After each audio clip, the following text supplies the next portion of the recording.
Hi guys, this is Mila Michelle Smidt from France. I'm 27 years old and I'm a French professional wrestler.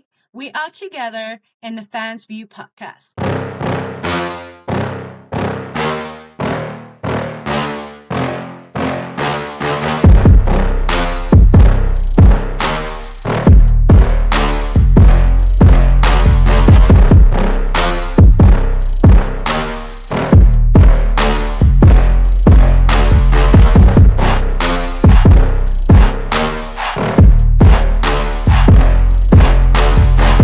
What's going on, everybody? Welcome back to another episode of the Fans View podcast. This week, I am so excited. We've got a little international twist coming to the show.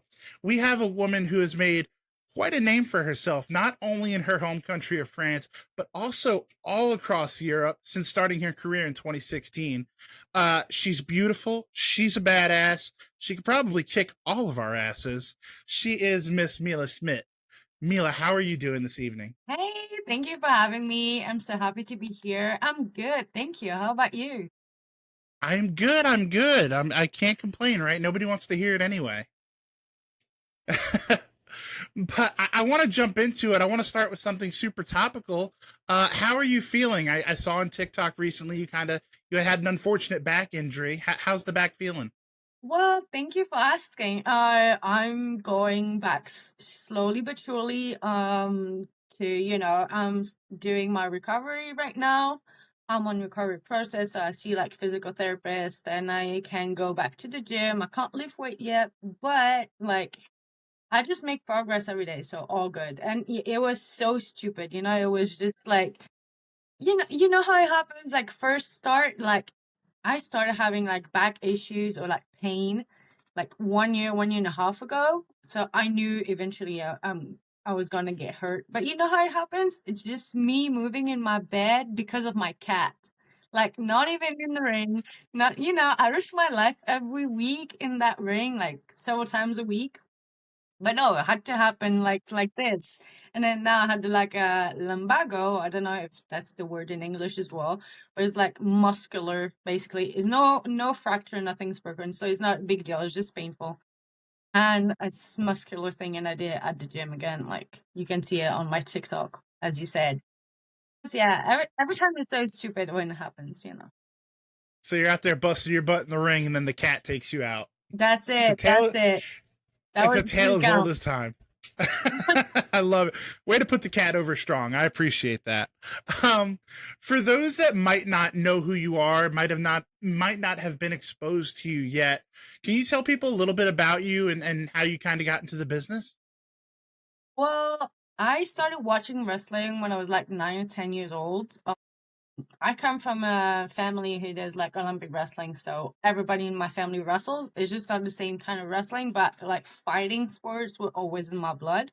So I always been attracted to it. And when I started watching WWE on TV and I saw all the divas, like super beautiful women, makeup on, hair done, super bright and shiny gears, doing badass stuff and moves and crazy stuff in the ring, I was like, that's the type of woman I want to be. And that's how it started. And then I just kept on going. And now I'm all over the world. I love that. Yeah, I mean your social media it's interesting because obviously that's how I found you. And I mean you are all over not only Europe, but like you said, the world. Um, what kind of you said you watched wrestling growing up, obviously. What was it that kind of it made it more of a I want to go do this, not as much I want to watch this. You know what I mean? What really gave you that kick in the butt to step into the ring? Well, as I said, I always been wrestling in my life, so that was just a part of me, and I just told myself like, okay, that's just a different kind of wrestling. And then I started watching the girls and what they were doing, and there was like, I was training in Olympic wrestling, and I was like, oh, there's some moves that I can do already. Like, I was 10 years old, I was like, I can do that, and I can do this. Not all of them, of course, like the bumps and stuff are not the same, but like there was some Olympic wrestling is a strong base for pro wrestling. And I was like, oh, well, if I train just a little bit and if I just get really into it, then I can do that. So, yeah, this is how I came with the idea of why not me? You know? For sure. Absolutely. How hard was that kind of that culture shock almost of switching from a an amateur Olympic style wrestling to professional wrestling? That was tough at first. Like, let me, you know, that was something. Cause, as I said, like all my cousins and all, my stepdad, granddad, everybody was wrestling, and then the trainers also from my family and everything. And I left home when I was 15 to go in a high level, like a kind of PC, but like for Olympic wrestlers to go to high level and stuff. So I was doing it. I was training every day and stuff, and competing and all that. And so I was really close to getting a national team. And then at the last minute, I was like, I want to be a pro wrestler. Like, I'm not interested. And then into going further and to going to the world or whatever, I was like, I love it, but I need to train for pro wrestling and I want to switch. And then I broke my ACL and I've been to surgery and stuff. And that was the turning point where I thought, like, okay, I don't want to take the risk anymore to get injured and waste time in my career. Cause like I'm not afraid about the pain, like pain never been like something I was afraid of. When you do pro Olympic wrestling, you're just in pain every day and you train in pain. And like pain just becomes like your daily life in a way. Cause it's just, wrestling is painful. That's how it is. And so it wasn't about that. It was just about wasting time because, like, obviously, it was Olympic wrestling. You're not making money. You're not making a living. It's an amateur sport, which is a beautiful sport. I love it. But I was like, I need to think about my future, and I want to be professional. I want to do this as a full-time job. I want to have a real career and stuff. And I was just starting in pro wrestling when I broke my ACL. So I was like, that was the shift for me in my head when I was like, okay, that I'm done. I'm just done with competing. I want to keep on training for myself because I love it and for my physical condition and all that, but I don't want to compete anymore. And yeah, that was difficult to hear for them because there was, I've been training my whole life basically, and I've been doing nationals and all that, and they were like, and there was that cliche as well of oh, but that's not wrestling, Yeah. because it's that cliches about pro wrestling that was difficult to understand at first. So it was a bit difficult to make them understand my choice and stuff. But like since then, now they see me professional. They see me, going all over the world, and they see me like having a real career and performing every week and stuff. So they just support me 100% now. It was just really like the first few years because it was, I was just starting. I was a rookie, so it was different. For sure, for sure. And that was kind of what I was going to ask you next is coming from a family, like you said, of Olympic wrestlers. You want to go over there and, quote unquote, go do that fake stuff. I can't imagine they took that well, but they've since started to support the career now. Yeah, of course. Like it's always the cliche, especially because like we are in France, like in Europe in general. So the culture about pro wrestling is not the same as in America, for example. So especially back then, like when I started, like almost 10 years ago. Oh, next year will be my 10 years anniversary, by the way. But yeah, so 10 years ago it was going a bit down. We had like a, less crowd, less people interested into pro wrestling. Now it's coming back, obviously, because WWE is coming back to this week in Paris and Lyon and all that since Backlash last year when the crowd was on fire and we have the best crowd in the world. I'm sorry, but but 10 years ago it wasn't like that anymore. So it was, a bit tricky, a bit hard to make them understand that it could be a real job as well, because it wasn't as popular as in America. So, yeah, but it was just, as I said, the first few years because I was starting and they were just unsure about my future, which just makes sense because, it's my family. They care about me and my, well-being and stuff. So, but like since they saw that it's working and I love it and I'm still there, so this, now they support me 100%. I love that. I love to hear that. Obviously, like you said, you grew up in France and Europe. who were some of the girls, maybe once you made that decision, like, hey, I'm going to be a professional wrestler? Were there some girls in particular that you kind of looked up to or maybe wanted to shape yourself after? Oh, yeah, 100%. Like the woman who made me fall in love with wrestling was Victoria. Like, Okay. because to me, she was just standing out completely. And I started watching wrestling, it was like the Divas era. And Right. nothing against it. Like, I love to see all the girls. Like, everybody has something different to bring on the table. Everybody is unique.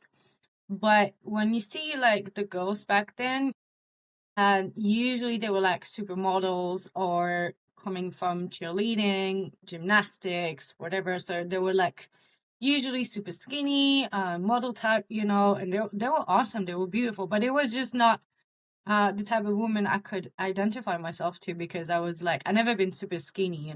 I was doing a lot of cutting and stuff with Olympic wrestling, but I always had like strong shoulders, strong hips, big butt and all that. So it was just like, and it's just the thing, that's just the fact. I never Right. been the body type to be super skinny. So it was hard for me to really identify myself to girls in general in wrestling, except like girls like Victoria, who were like, like, of course she was like not chubby or not anything, but she was like muscular, that Yes. Yeah. fitness type. And I was like, okay, if I train hard enough, I can reach that, or I can like get close to that physique and stuff. And to me, it was like more beautiful than being like skinny. So I was like, as a woman, it was just easy as well to identify myself to her, or like women like Mickey James or Natalia, you know, because they were just a bit more like me. Right. And I loved like their style as well in the ring. They were like really different. You could see a lot of backflips and a lot of things like that. And Natty or Victoria, they had more like technical style, Olympic For wrestling sure. style. And I was like, okay, that's more what I could do as well in the ring. Absolutely. For sure. Something I wanted to touch on, while I had you, was obviously you've been in this business now since 2016, like you said, coming up on 10 years, and you are no stranger to championship titles. Obviously, just looking at the page of your championships, it's a who's who of European promotions. What does it mean to you? Obviously, we know this is a business. When somebody puts a championship title on you, it's because they have faith in you. What does it mean to you for all these companies to say, "Hey, Mila, we appreciate you and we believe in you"? What does that mean to you? So yeah, every time like a company like give me, the impression, or give me like a championship, or give me a sign that, they believe in me, it's just so meaningful, especially now, like on the indies right now as a woman, like because the scene is just exploding. And it's such a great time right now to be a woman in wrestling, because 10 years ago it wasn't like that at all. A lot of things changed for the good, for the best. We just need to keep on working really, really hard now to first keep what we have, and then keep on progressing and evolving to get better and better opportunities and stuff from companies. Um, when I first had my, like, the first titles that I had, it was on them to reward my work. So it was, of course, meaningful, because it was like, okay, great, I'm getting somewhere. Like, I started Right, to be noticed and stuff. So it was really meaningful. It was like a sense of accomplishment in a way, about myself. I would say right now is a bit different. Like, it's as meaningful as it was when I started, like when I had the first titles. But now it's, I would say, even more meaningful, because now whenever I get the championship, it's like I get to the office and they just tell me, okay, we put the title because we need you to build a women's division. So it's like I got that on my shoulders, and just knowing that they think that I'm able to do that for them, that's even better than just it's a simple reward as a worker for, like, right, what I do in the ring. So right. For it's sure. so it's really like people don't realize that with a title comes responsibilities, You don't get a title just to show off and be like, oh, I'm the champion, blah, blah. Like, you need to take it as something that, okay, now the real work is starting. So now, like, because it's the men who makes the title. So that's why it's so meaningful, especially when you're the first ever champion to a company. Is now, okay, I need to bring that title somewhere, like to a higher level, and I need to build an entire women's division around it to make people want to see women fighting for this championship. We need to have storylines going on, and we need to build the whole thing to make people happy with the product. So yeah, I would say with time, it's more and more meaningful. Right. I love that answer. Your passion really shows through when you start talking about it. I love that. Thank you. Um, and that kind of leads to my next question is, obviously you've worked all over in front of so many different crowds. And obviously, if you don't mention them specifically, this isn't a slight to them. But are there a couple companies that like are just, for lack of a better word, your favorite that you just love going back to? Oh yeah, like for sure. Like I would say right now, one of my ultimate favorite company to work with on the indies is Unlimited Wrestling in Germany. This is like a second home for me, and I just love every single time I perform there. I love the crowd, I love the team, I love everybody there. Like I just love the vibe, because they also listen to like the ideas that you can have, and you have so much space for creativity, and you can just like express yourself more than in other places. So I would say, yeah, this is one of my very favorite place. Another one is EWA. It's like Praterkatchen in Austria, where it was in June where Mercedes came to have the championship match for the title against Lex Avallo and myself. It is one of my favorite places to go because, again, I love the team. I love everybody there. And it's also like it's such an historic place as well, because it was like, it's so old school, and it's so like a place where there's a lot of history and stuff. And I love that. I love that as well with POW back in the days when we used to work with them a lot. Because it's like so full of history. If you know a little bit about European wrestling history, it is so packed of stories. And I love these places when you have a lot of veterans, and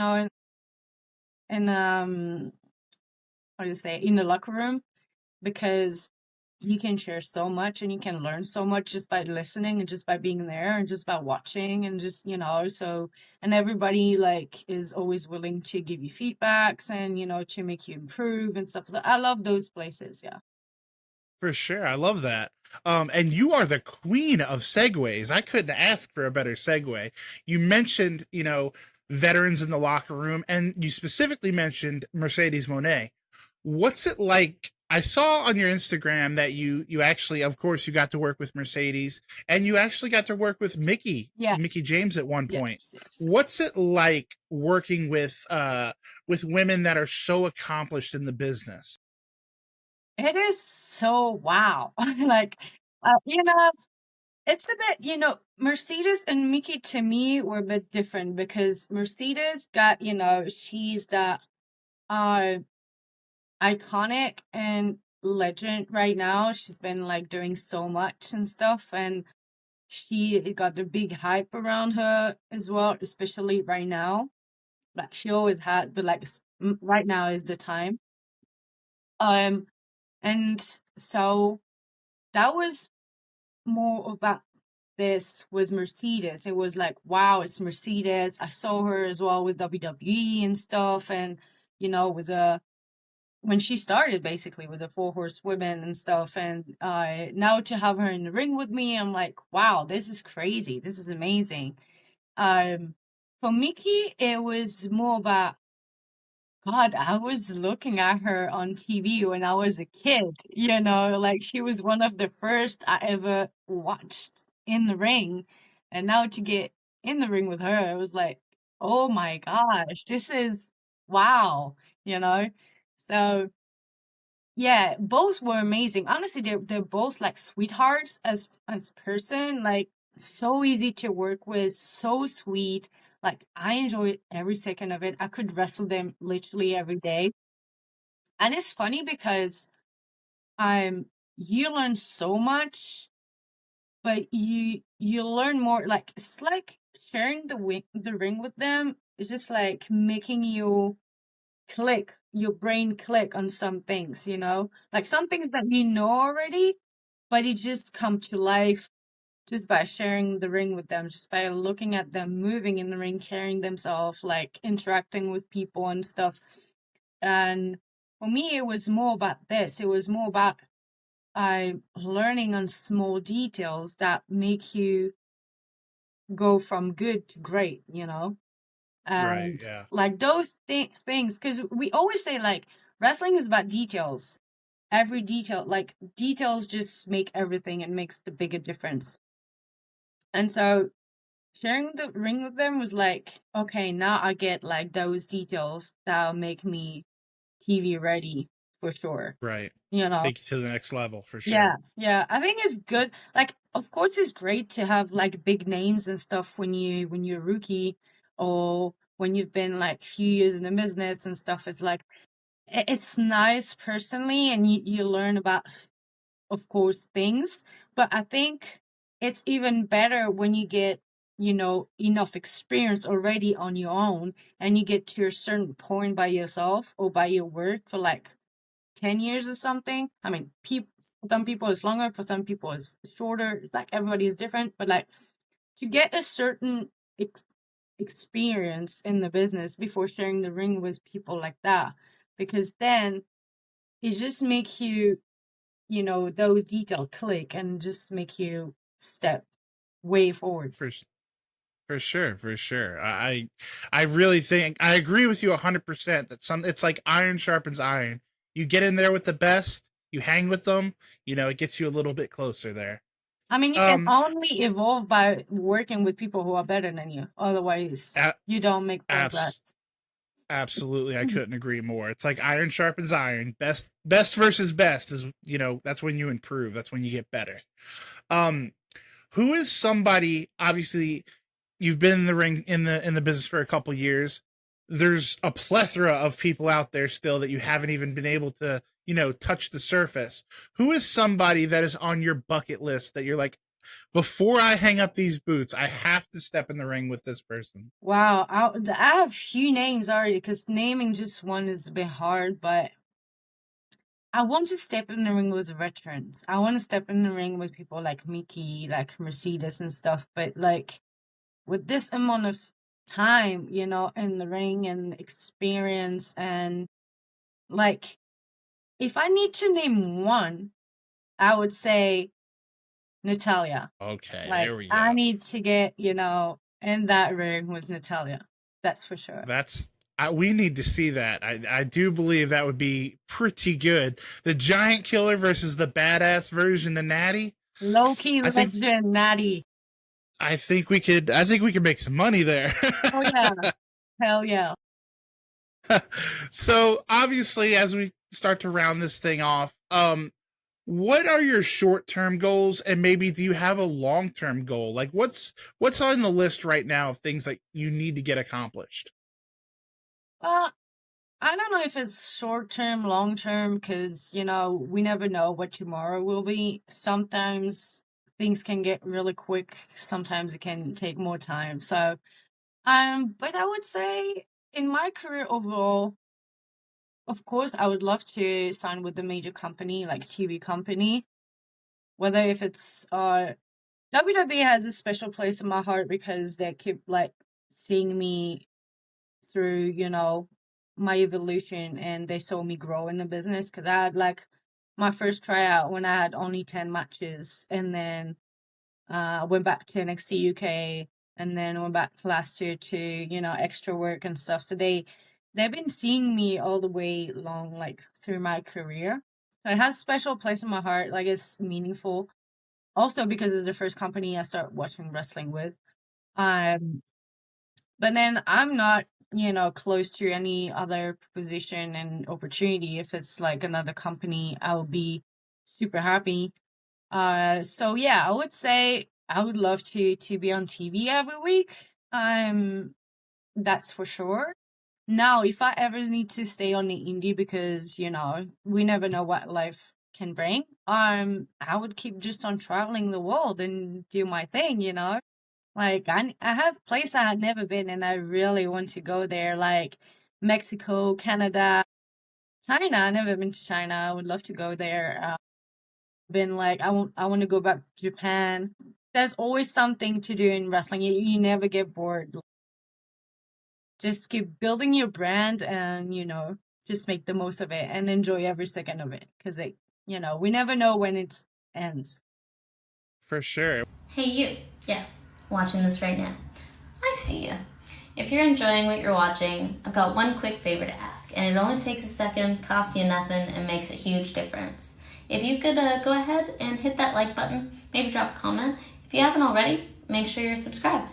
Doesn't seem like much, but for small creators, it's everything. So let's help more people find this channel and keep the content coming. And honestly, I'm pretty sure the podcast will be really grateful. So if you're having fun, you like what you see, make it official, click those buttons, and the Fans View podcast, we'll see you next time.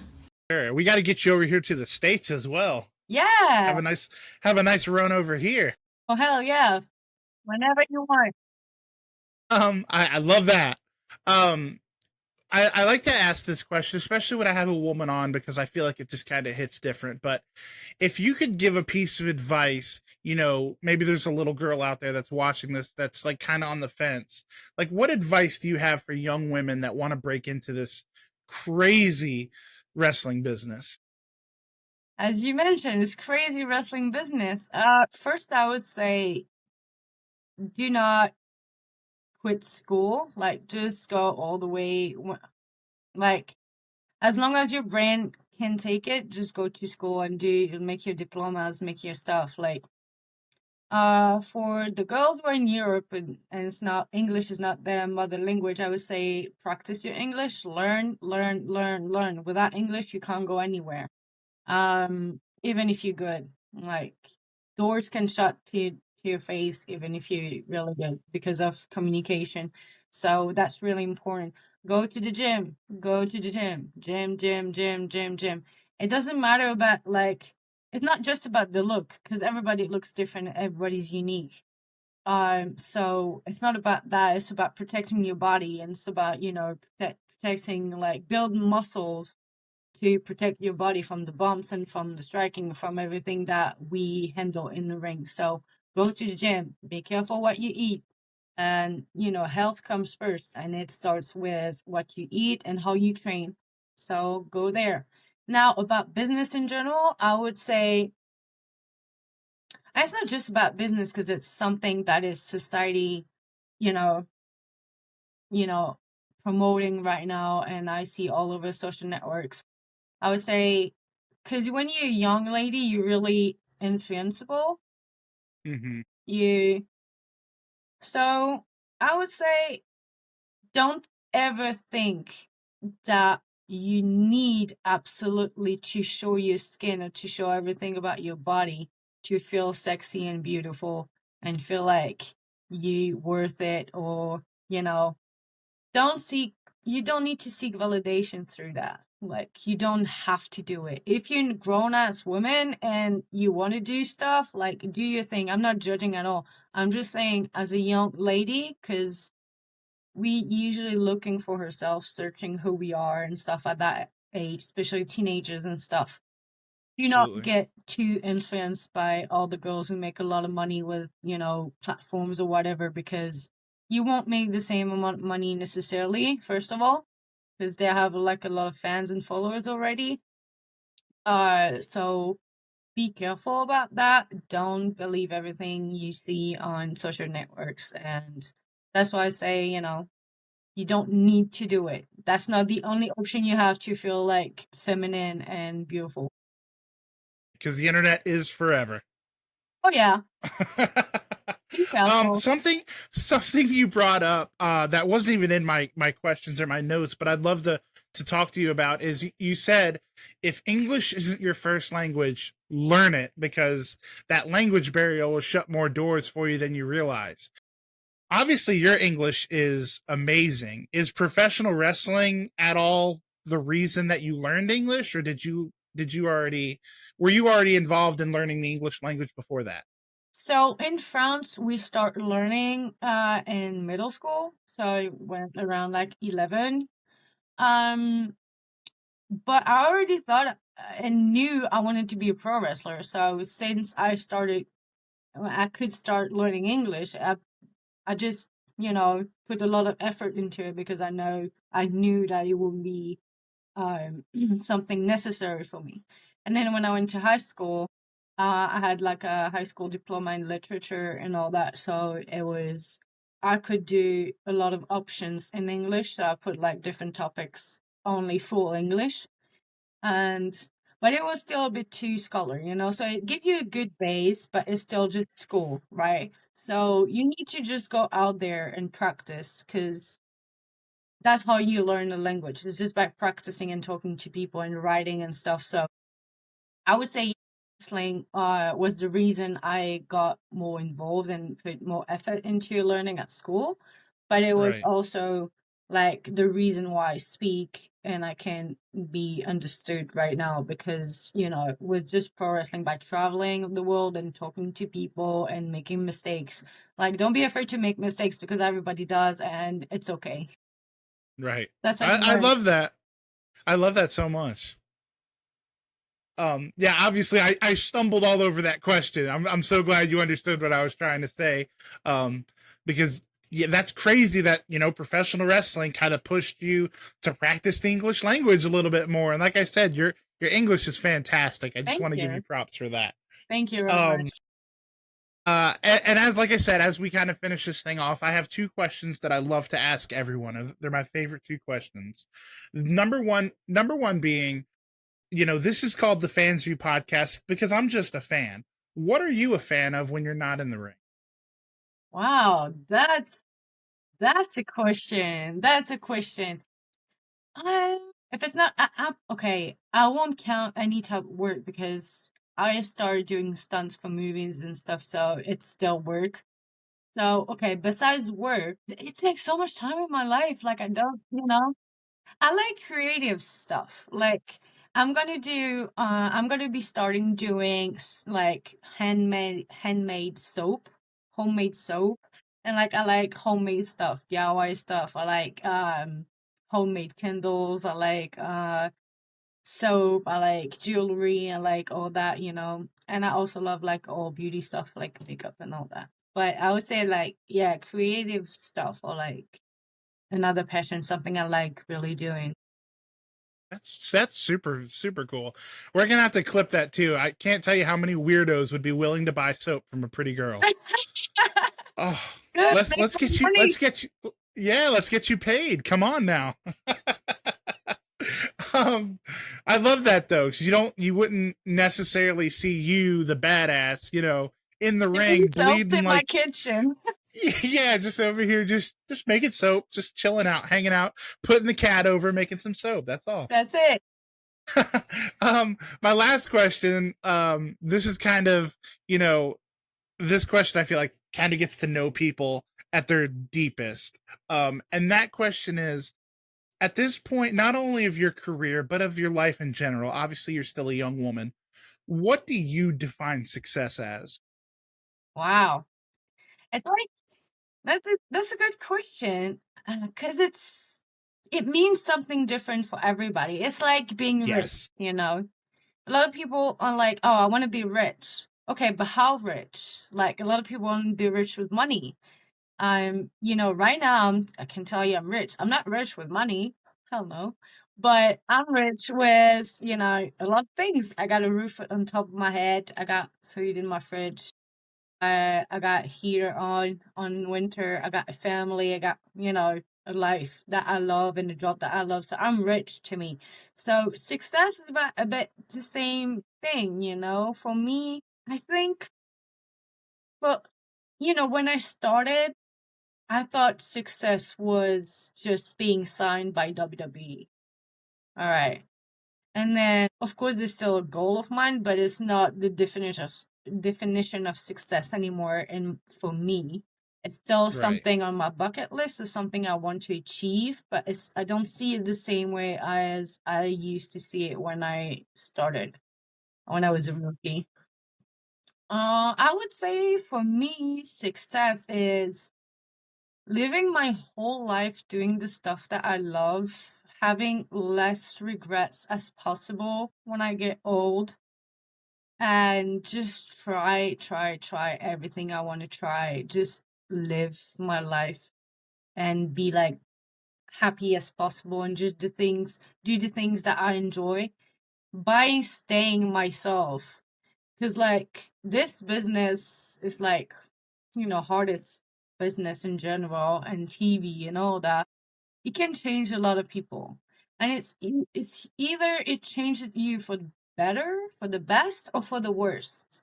There's not a lot of in between. So I would say for me, success is going through everything in my life by staying myself and true to my values and to my education and who I am. I love that answer so much. I always love asking that question, and very rarely am I disappointed. Mila, thank you so much for taking the time to come on the show today. I feel like you kind of casually dropped your stunt woman credential in there, and I'm like, man, we could do another podcast strictly on your stunt work and things like that. I mean, We can have we're different definitely episodes. Like, I'm really happy to do it. 1000%. I was already going to tell you we have to have a part 2 for sure. Oh, hell yeah. Let's go. Where can people get a hold of you? On Instagram, you mentioned your TikTok, things like that. Yeah, I'm usually on Instagram and TikTok. I don't use a lot of platforms. I have them, but I don't use them that much. I'm more on Instagram and TikTok, yeah, for sure. Okay, and what are those handles? Sorry? What are those handles? What's your TikTok and Instagram It's name? Mila Michelle Smidt. You're gonna find me there. Okay. And do you like sell 8x10s or t-shirts or anything like that online? Yes. So right now I have t-shirts. I do have 8x10s. I do have collection cards. They are numbered and they're all signed. So Awesome. like I have a And lot where of can them people get still. those? Sorry? Where can people get those? Oh, you can just DM me on like Instagram or TikTok, wherever, through platforms, and I'm just gonna get back to you and we can do that. Let's I go. love that. And she will get back to you guys. She will get back to Yes, you. I'm I gonna get back promise to you. all of you. And also, right now, I mean, I just ordered it today, so it's gonna arrive like during September, okay? So, and then I'm gonna start doing soap, and then keychains should arrive soon. So I'm gonna be doing a little package with the soap and keychains on it with a kiss card. Heck yeah, I love that. See, you little weirdos, go buy her soap. Go and normal people too. Please go buy her soap. But I know you Please, I little mean, it's for weirdos. everyone. I know you little weirdos are watching this and want the soap. So let's just get her all the money so she can come over to the States and wrestle. It Please, works please, out for please. everybody. Mila, like I said, thank you so much for coming on, and we're definitely going to do a part Thank you 2 for of having this. me. Guys, make sure to go follow her on Instagram and TikTok. We're gonna make sure to link everything below. And like she said, if you want to reach out for an 8x10, a picture, a T-shirt, a keychain, soap, shoot her a DM on that Instagram page, and That's it. she'll get back with you guys. We appreciate you, Mila. We appreciate you guys watching, and don't forget, guys. Most importantly, call your mom.